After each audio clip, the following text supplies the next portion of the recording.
Shalom, part two to this video. I just want to pull out another thing out of another verse out of Deuteronomy chapter 28, verse 56. A tender and delicate woman among you, which would not have ventured to set the sole of her foot upon the ground for delicateness and tenderness, her eye shall be evil toward the husband of her bosom, and toward her son, and toward her daughter. Which is, talking about this entire little section here.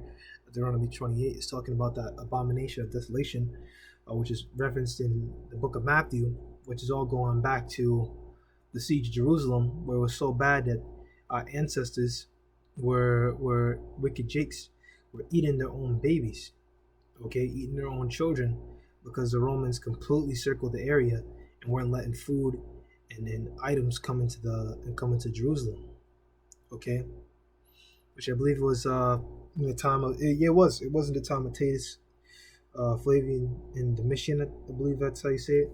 Domitian, Titus, Flavian, Domitian, the Flavian dynasty. And after that, they made an arch to celebrate it called the Arch of Titus.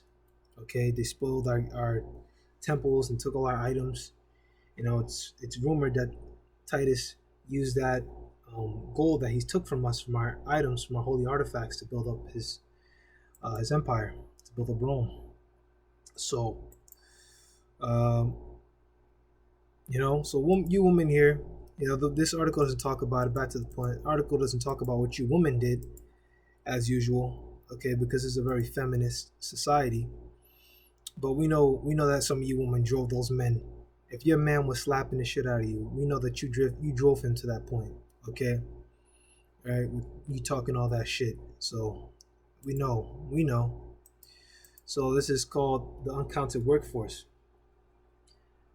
Cardiff Garcia, host. Hello everyone. In an earlier version of this episode, we had named several companies that have relied on the labor of incarcerated people in past decades.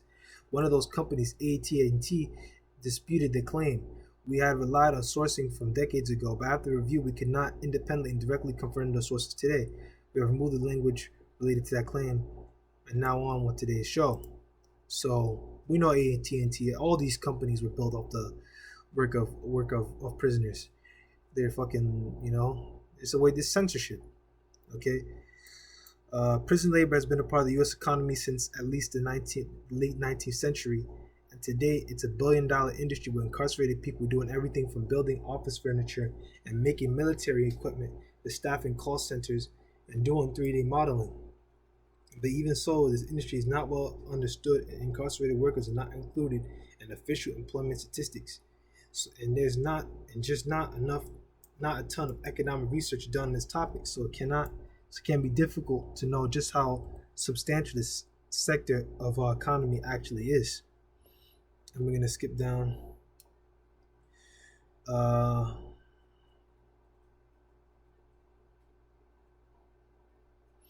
So she's talking about one of these women here. Woman, go figure. I think this is a woman. My day would start at 4 a.m. I will go into the kitchen. I will make the breakfast for 1,200 men. I think this is actually a guy, Slovakia. Maybe these are all guys. I don't know. I really can't tell.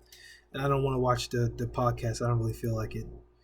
I'd work lunch, I'd work dinner, and I'd make $2.25 a day.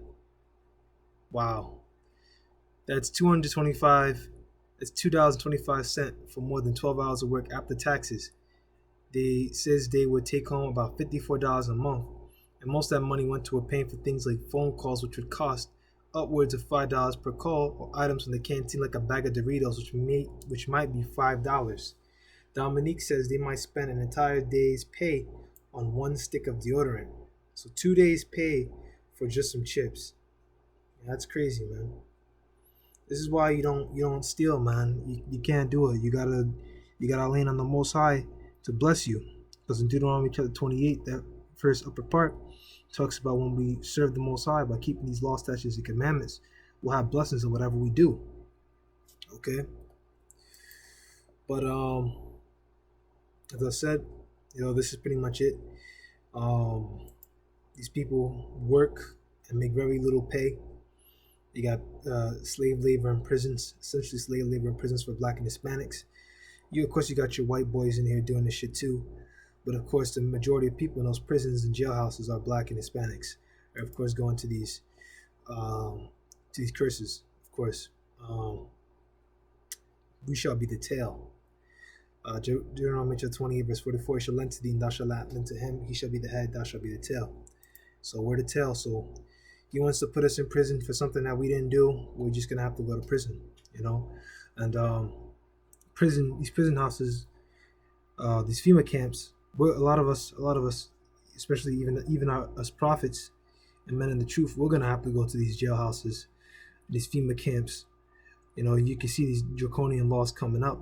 So a lot of us may have to go live in here and deal with this thing. All right. So that's all I got. I don't want to really drag this out too much longer. All right. Call Holy Mehawa by Shemi Haushai by Shema Kakadash. That's all I got. Shalom.